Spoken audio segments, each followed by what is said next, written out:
In een museu com a exposição de Sjoerd Martens, titulada My Neighbor Has Petroglyphs in Her Garden. Essa aqui está resultado de colaboração que começou desde o ano passado, onde começou a maior arquiteto de Sjoerd, para dar informação tocante pintura na Riba Barranca e Jainan passou o projeto que trabalha em publicação, então Jainan nos intercambiar informação e a bem ideia para exponer parte de seu trabalho tem museu. Pana de parte artística, que é parte muito interessante, tem um componente que é muito importante, qual está também põe atenção sobre parte de como a pintura está afetada do desenvolvimento que tem riba Aruba e que a importância está para ser cuidado. Que dia exatamente também está e de que hora para que hora espero está interessado para o que quando gosta. Parte muito interessante. Tem um componente que é muito importante, qual está também põe atenção sobre parte de como a pintura está afetada do desenvolvimento que tem riba Aruba e que a importância está para ser cuidado. Que dia exatamente também está e de que hora para que hora espero está interessado para o que quando gosta.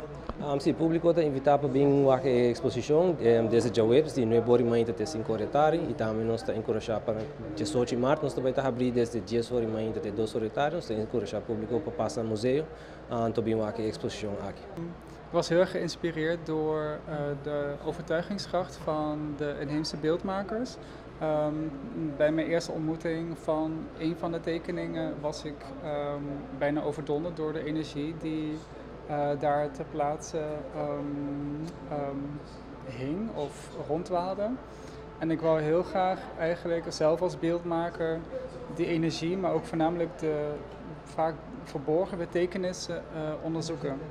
En zelf gebruik ik vaak een soort schildertechniek, dus digitaal. Dus ik schilder met pixels.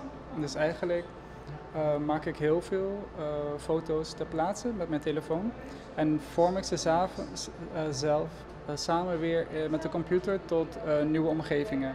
Om juist beelden de omgeving te kunnen onderzoeken. Maar ook om van verschillende perspectieven.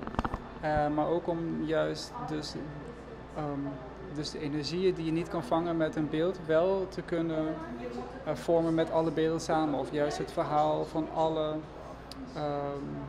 situaties die zich voordoen in die omgeving te kunnen stimuleren of te kunnen nabootsen. Hoe lang ben je al dit aan het doen? Sinds 2019. Dus in 2019 begon het eigenlijk best wel losjes. Ik wist nog niet zo goed van waar het naartoe ging. En langzamerhand kwam ik eigenlijk tot de ontdekking van wat de essentie was van dit project. Dus dat het eigenlijk ging over de tekeningen zelf die bedreigd zijn eigenlijk door hun omringende bebouwing en de toename daarvan. En eigenlijk voornamelijk door de best wel absurdistische situatie die u ook hier kan zien, van dat de tekeningen in de achtertuinen belanden. Er zijn enkele voorbeelden daarvan en dat was dan ook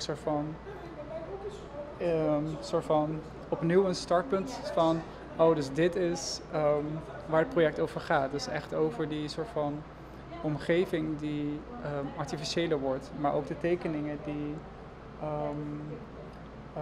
privé-eigendom worden en de kans dat ze vergaan eigenlijk, dat ze beschadigd raken of vernietigd worden. Zoals u ook in andere beelden kan zien waarbij ze in toekomstige scenario's die nu al bestaande zijn, tekeningen die misschien voor verdere generaties niet meer te zien zullen zijn. Dus eigenlijk is het echt een bewustwording project om ook voornamelijk aan een jongere generatie te laten zien. Ook omdat de beelden ik vind ze zelf wat gameachtiger lijken. Misschien een beetje futuristisch. Wat je vaak niet echt linkt aan de rotstekeningen, omdat het natuurlijk het is geschiedenis. Maar ik richt me juist op hoe dan dat verleden nu in de toekomst gevormd kan worden of al gevormd is.